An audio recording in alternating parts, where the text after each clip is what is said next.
sudah repot ngurusin istrinya sakit. Terus Oh ngajarin repot, anak. oh Enggak, repot maksudnya tuh ngurusin kan istri. di dunia Pantesan yang penuh- aja mau kawin lagi. penuh dengan zombie, frustasi lah. Jadi dia tuh berusaha Jadi mencari apa? pelarian, gitu. Nggak bisa. Ya kamu lari aja ke Pusing. tengah laut. Nggak usah ke perempuan lain biar kamu Nah, itu kelelep. dia yang ditarik sama perempuannya kan waktu itu dia juga bilang ini kita mau ngapain. Tapi dia Gitu. mau. Namanya Apa? Namanya juga apa? mabuk. Nggak bisa ya. Dia ditarik gak tahu apa-apa. Tapi dia mau. Kalau ditarik harusnya jangan dong. Jangan-jangan saya udah punya Gitu istri ya? sama anak. Ya Iya. kan nggak tahu dia sopan Enggak, kali. dia tahu. Kalau sopan tuh salim, cium tangan, bukan anu-anu. Nggak jelas.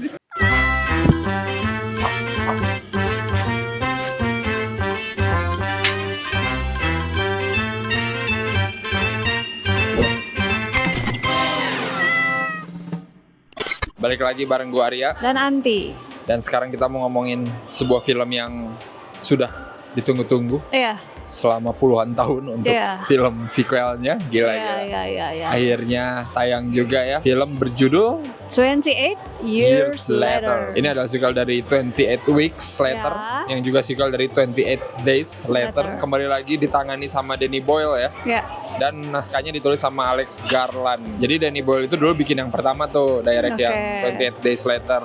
Tapi yang 28 Weeks itu dia produser doang yang direct. oke. Di sini dia balik lagi dan katanya ini bakal jadi trilogi baru lagi.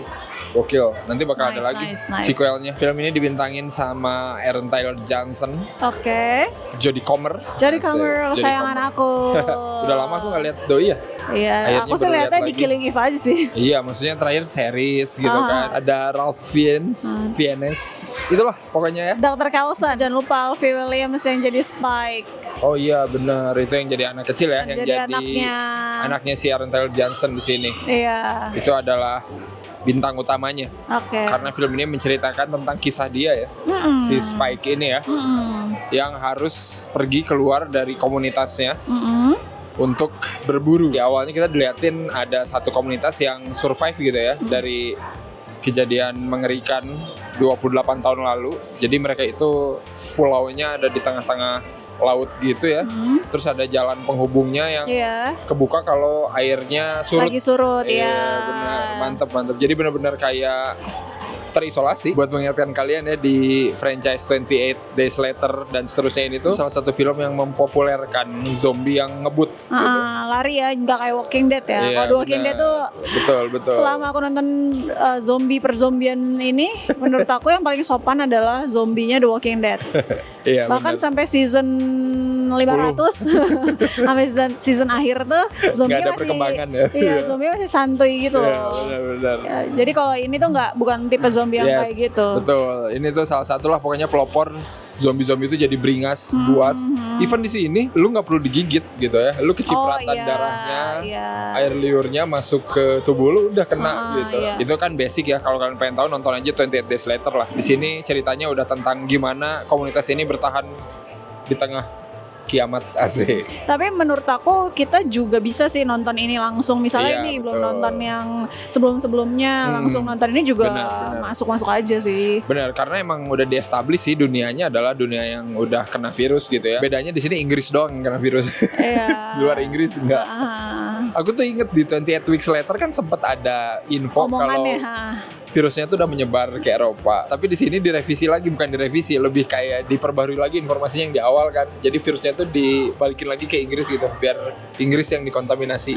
Sementara yang lain ngejagain Inggris biar nggak ada yang keluar. Kasihan banget jadi orang Inggris anjir. Tapi apalah yang kamu suka dulu lah dari 28 Years Later. sebagai penonton yang sebelumnya, days, weeks gitu. Jadi haruslah ketika ini ada, wajib sih. wah ya harus nonton gitu kan.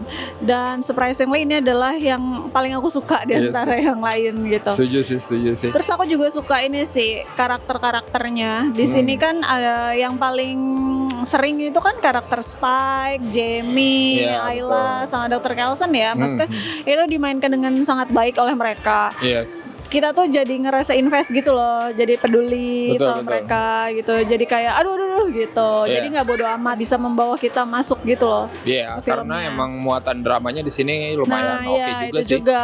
Betul. Itu yang bikin kayaknya film ini berbeda dari yang dua film sebelumnya ya. Lebih mirip ke yang pertama sih ini kalau kata aku, 28 Days oke. Later gitu ya. Kayak pencarian seseorang gitu kan sendirian. Kalau di 28 Days Later kan si Cillian Murphy bangun di rumah sakit gitu kan, dunia udah kacau balau, jadi kayak nggak tahu harus ngapain kemana gitu kan. BTW itu adegan ikonik itu kan ditiru Walking Dead ya di opening. Oh ya. Jadi itu salah satu yang menginspirasi Walking Dead ya. Dan di sini kan si Spike ini ya kayak gitu kan, dia nggak tahu apa-apa, belum pernah keluar, diajakin keluar dari komunitasnya terus ketemu hal-hal gitu. Bedanya di sini ya si Spike masih bocah, masih 12 tahun. Bahkan teman-temannya itu di kampung.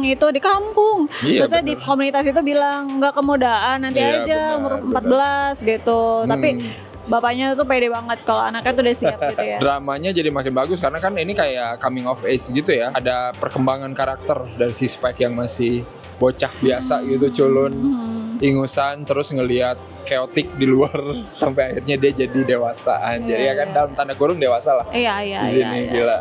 Dan aku suka sih dia jadi anak tuh baik banget gitu ya, beneran baik banget gitu. Bener. Kayak misalnya nanti ada zombie anak-anak dia nggak mau matiin gitu gitu atau kayak sesayang itu dia sama bapaknya sama ibunya. Musik sama soundnya sih wah gila sih ini. Mantap. Ini tuh the best banget sih.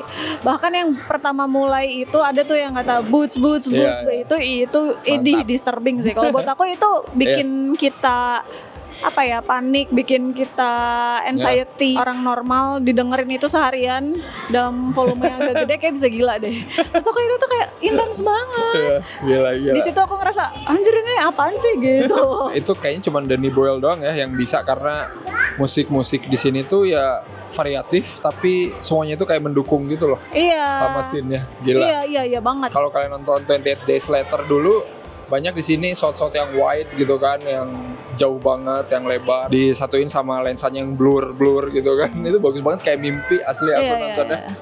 Gila, padahal itu dunia sedang chaos gitu ya. Nanti ada adegan yang pas mereka dikejar-kejar zombie yang alpha yang gede di jalan setapak itu. Nah itu visualnya itu indah juga gitu, ada kayak aurora tapi di belakang lagi dikejar setan. Itu ngeri banget sih, itu aku gila sih itu. Tetap intens, cuman suara langkah kaki yang makin kencang gitu deg. Tapi ada musiknya itu mengalun gitu anjir. Gila men, parah, ini kayak mimpi buruk sih asli sebenarnya. Iya. Bahkan ini sih bapaknya itu si Jamie mau ngenalin kan dunia luar tuh seperti apa ke anaknya. Terus pertama kali dia ngeliat zombie. Terus ada kan zombie yang pertama tuh yang gede, yang ngerayap gitu loh, yang makan cacing itu. Itu aja intens banget, ditambah sama sih itu bukan yang cepat gitu. Zombinya tuh bukan yang lari-lari gitu. Kalau yang jembatan mah itu mah parah sih, mantep banget gitu. Nah ini bahkan yang nggak kayak gitu, yang cuman kayak gitu doang, yang rap doang aja. Itu ditambah soundnya, ditambah adegan itu kayak intens banget. Aduh gitu loh. Jadi ini film tuh banyak kayak gitunya. Jadi nanti pas ada juga yang digantung, itu juga ngeri loh. Antara bingung gitu kan mereka berdua gitu.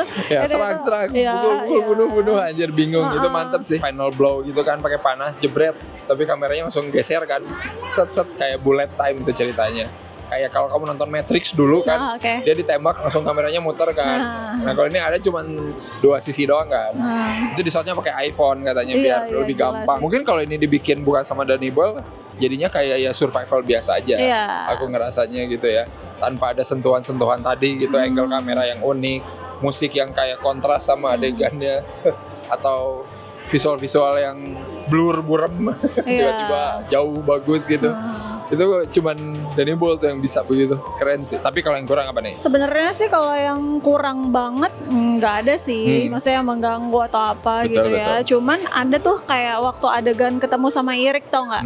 Tentara itu. Nah terus di situ ada momen diselamatin sama Eric, keluar terjadi perdebatan. Tapi awalnya tuh kayak baik-baik gitu loh, kayak iya gini. Tapi nggak tahu kenapa, apa cut nggak jelas atau gimana, ada perubahan emosi yang beda gitu. Kamu nggak? Jadi tiba-tiba marah-marah. Mungkin dia tuh nungguin gitu, solusinya apa? Nggak ada juga gitu. Jadi kayak ya udah marah-marah aja gitu. Cuman aku kaget sih abis itu kayak, loh ini tadi lagi ngomong baik-baik, kayak ngasih penjelasan sesuatu, tapi kenapa sekarang jadi marah-marah gitu? Kayak ada mungkin dialog yang hilang atau kata apa? Aku ngerasa kayak agak aneh di situ sih. Bingung Dr. Kelson dapat obat-obatan dari mana sih? Karena itu udah 28 tahun kemudian, terus dia kayak masih punya obat bius gitu. Itu kayak mantap lah, dia kan mencari persediaan semua rumah sakit di Inggris.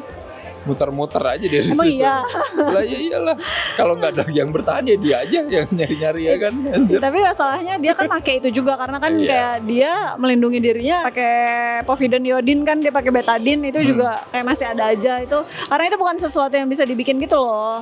Soalnya kalau makanan oke lah masih biasa apa atau apa, tapi kalau obat bius atau apa kan kayak lo harus cari aja gitu sih. Aku suka sih adegan-adegan yang berkaitan sama si zombie alpha itu, momennya bagus banget ngebangunnya. Yang pas awal pertama mereka ngelihat zombie alpha ada di bukit, siluetnya doang kan berdiri aja.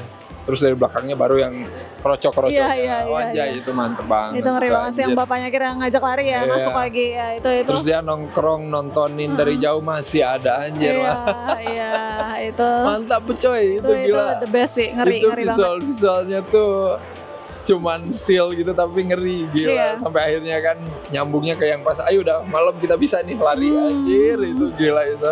Aku langsung kayak mencopot gila. Ini bangke ini. Iya itu bangke banget. Ada gitu doang tapi gokil. Terus yang gilanya itu ya pas mereka udah menyampai gerbang nanti, ini spoiler ya, bakal cut sama adegan mereka pesta. Itu kan istilahnya tuh kalau di film J cut atau L cut gitu. Jadi adegan di belakang bakal muncul duluan. Kayak bikin kita tuh anjing ini tuh jadinya berhasil atau enggak sih gitu. Digituin gitu itu jadi makin intens loh dari editingnya. Iya banget. Genius. Pas si Spike tahu kalau ibunya itu sakit. Sakitnya nggak bisa diobatin di sini saat ini sekarang gitu. Benar. Tapi dia kan masih kecil dan dia belum paham gitu. Apalagi dia lahir di dunia yang udah chaos kan. Iya. Gue kesini tuh nggak gampang. Jadi tolong sembuh dulu kan dokter gitu.